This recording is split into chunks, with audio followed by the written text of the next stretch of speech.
요즘 취업시장의 최대 화두는 일명 스펙 안 보는 블라인드 채용입니다.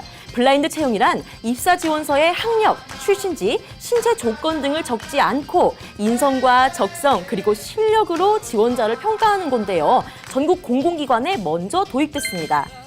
출신지, 학력, 사진 등을 적었던 기존의 입사 지원서 칸은 사라지고 직무 관련 경력 항목이 채워졌는데요. 취업 준비생에게는 굉장한 희소식일 것 같습니다. 자신의 그 능력에 대해서만 이제 평가를 받기 때문에 좋은 거라고 생각하고 있습니다. 그러나 일부 채용 현장에서는요, 지원자의 학력 사항을 확인하며 제대로 블라인드 채용이 실시되지 않고 있는데요.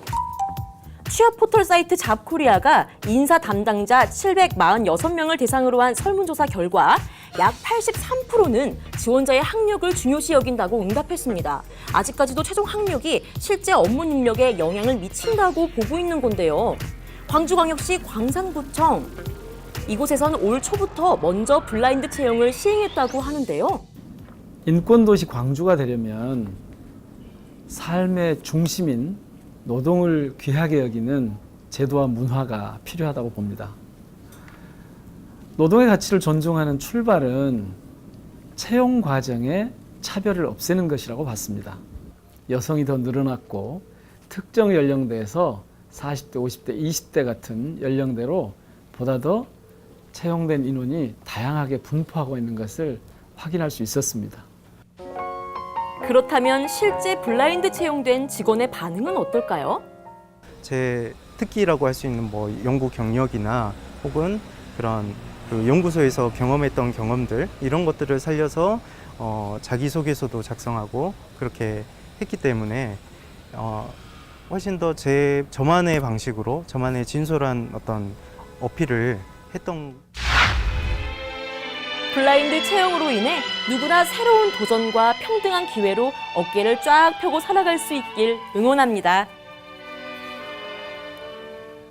네, 취업 준비하는 분들에게는 정말 반가운 소식일 것 같습니다. 기존에는 아까 보셨다시피 스펙 굉장히 중요했어요. 근데 이제는 능력 중심으로 하니까 좀 더 공정할 것 같다는 생각이 듭니다. 네, 그동안 채용 방식은 서류 평가 위주였잖아요. 네. 그런데 이제는 경험과 능력을 위주로 이제 채용하니까요. 네. 취업 준비생분들에게는 아무래도 더 넓은 기회의 폭이 주어지지 않았나 생각이 듭니다. 네, 블라인드 채용이요. 지금은 공공기관에서 먼저 시행을 하고 있는데요. 앞으로 네. 더 많은 기업들이 이 방식을 채택을 해서 구직자의 능력이 제대로 평가받았으면 좋겠습니다. 네, 혜원 씨 준비한 두 번째 소식 뭔가요? 네, 한때 전국을 뒤흔들었던 영화가 있었죠. 바로 우리 동네 광주 지역의 인화학교를 소재로 한 영화 도가니입니다. 이 도가니 영화를 통해서 인화학교가 장애인 인권 문제로 뜨거운 논란거리였는데요. 이 인화학교가 폐지된 지 6년 만에 새로운 곳으로 탈바꿈한다고 합니다. 과연 어떤 곳인지 화면으로 함께 만나보시죠. 2011년 대한민국을 흔들어놨던 영화 도가니를 기억하십니까? 2005년 한 청각장애 학교에서 장애 아들을 상대로 교직원들이 일으킨 영화 속 성폭행 사건이 광주에서 실제 일어난 사건을 배경으로 만들어졌다는 게 밝혀지면서 더욱 논란이었는데요. 그 영화 속 배경의 실제 장소인 광주 인화학교. 학교가 수사에 들어가면서 재학생들은 임시 보호시설로 이동되었고 폐교가 확정되었습니다. 그러나 6년 만에 광주 인화학교가 전국 최초로 인권과 복지, 문화, 일자리 창출을 위한 활동까지 가능하게 된 장애인 인권복지타운으로 새롭게 변화할 예정인데요. 인권적으로 열악한 장애인들의 권리가 침해되었던 사건은 너무나 광주에는 아픈 현실이었습니다. 그걸 극복하고 TF팀 회의가 수차에 걸쳐서 만들어져 가지고 여러 가지 컨텐츠를 가지고 만들어진 것은 굉장히 의미가 있다고 생각이 듭니다. 이것은 이후로도 장애인 복지나 소외계층들의 인권을 발휘할 수 있는 구조로 전국적인 랜드마크가 됐으면 좋겠다는 생각을 가지고 있습니다. 광주시는 광주시 의회와 옛 인화학교 대책위원회 그리고 장애인 단체 관계자 등과 논의했는데요. 그 결과 복지와 재활, 치유, 수련 등의 다양한 복합 기능까지 갖춘 공간으로 탈바꿈하게 됐습니다. 단순히 좋은 건물이 지어지는 것도 의미가 있겠지만 이것은 그간의 역사의 과정의 아픔을 되돌아볼 수 있으면서 다시는 이런 일이 생기면 되지 않겠다고 하는 우리들의 각오를 다지는 것입니다. 그래서 거기에는 내용적으로나 프로그램적으로나 그리고 이후에 여러 가지 사업들이 거기에 고스란히 녹아났으면 좋겠고. 장애인 인권 복지 타운으로 거듭나기 위한 첫 단추를 꿰게 된 광주 인화학교. 장애인 인권의 상징성이 큰 공간에 복지 타운이 들어서게 되면서 큰 기대가 됩니다. 네, 6년 동안 폐지됐던 인화학교가요, 장애인 복지, 인권복지 타운으로 다시 생겨난다고 하니까 이제는 광주의 자랑이 되지 않을까 싶습니다. 네, 광주시는 이달 말까지 장애인 인권 복지 타운이 들어설 부지에 대해서 세부 용역을 마무리하고 오는 2020년에 완공 목표로 삼고 있다고 합니다. 네, 우리 광주가 또 인권 도시잖아요. 장애인들의 복지와 인권을 위한 장소로 재탄생하기를 바라봅니다.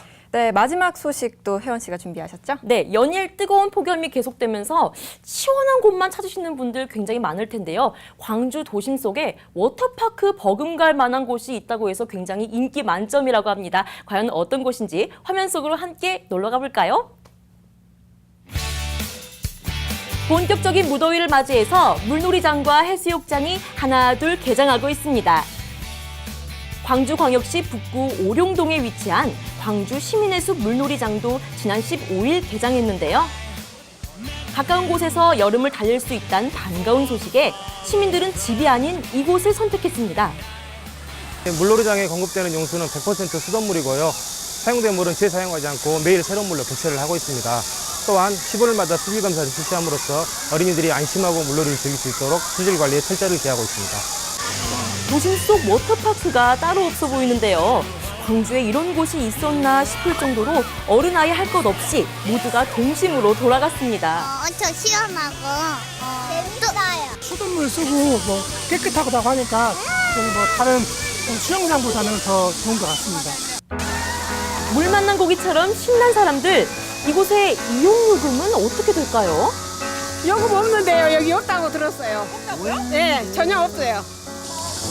주로 이용하는 어린이는 만 13세 이하로 수심은 20cm로 얕아 안전사고의 위험도 적은데요. 워터드롭 등 물놀이 시설 또한 10가지로 다양하게 준비되어 있고요. 물놀이장 주변에는 햇빛을 막아주는 그늘 텐트와 샤워시설, 화장실까지 도심 피서지가 따로 없네요.